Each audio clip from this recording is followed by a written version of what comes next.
Good morning. If you listen to Swedish mainstream media or any mainstream media like New York Times or The Guardian,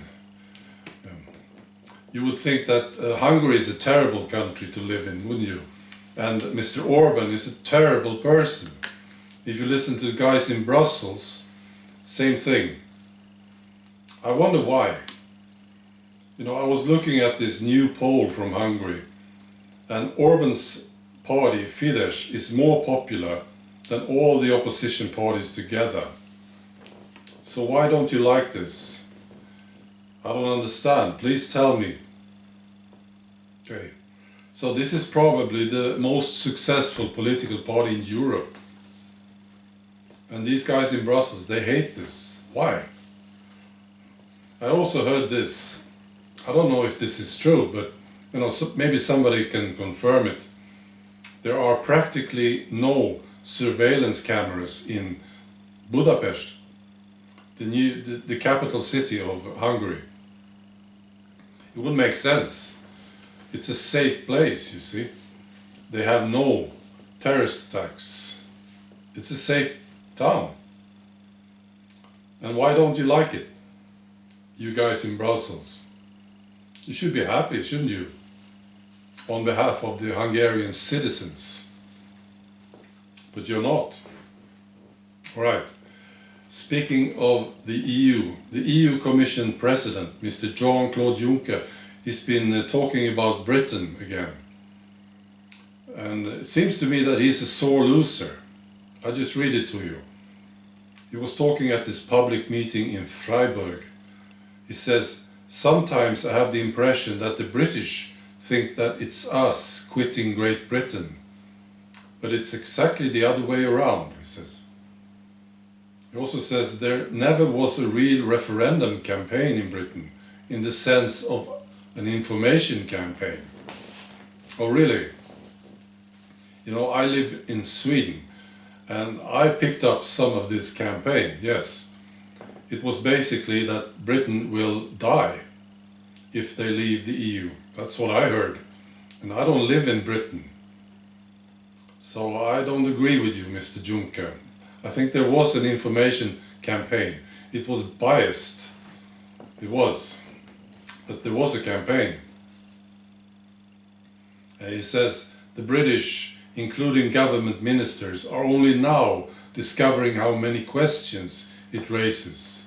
See? That's what I mean. I think he looks like a sore loser. And then he says this: if talks go wrong, then no more British airplanes can land on the continent. Wow. That sounds very serious. I don't understand. So British planes cannot land in Stockholm, Copenhagen, Berlin or Paris anymore if talks go wrong. See? He's a sore loser, this guy. He says people didn't know that, and they should probably have been told. He also said that there could be a 4-day quarantine placed on pet dogs and cats from the UK into continental Europe, with the same on their return journey. Wow. Right. Now, the situation in Spain. It's worsening, yeah. This last weekend, I think, more than 700 migrants was delivered to Spain. And they are now waiting to be distributed across the EU. You would almost suspect that the EU border police has been active in Spain. Yeah. Yeah, it's terrible, isn't it? And you should be aware of this EU border police. It's called Frontex. They have now made an agreement with Serbia. This is according to this minister, Avramopoulos. You know this guy. He's very pro-migration. So according to him, they have an agreement now with Serbia, which will enable to deploy Frontex units in Serbia to operate alongside local border officers. This is bad news. You should watch out.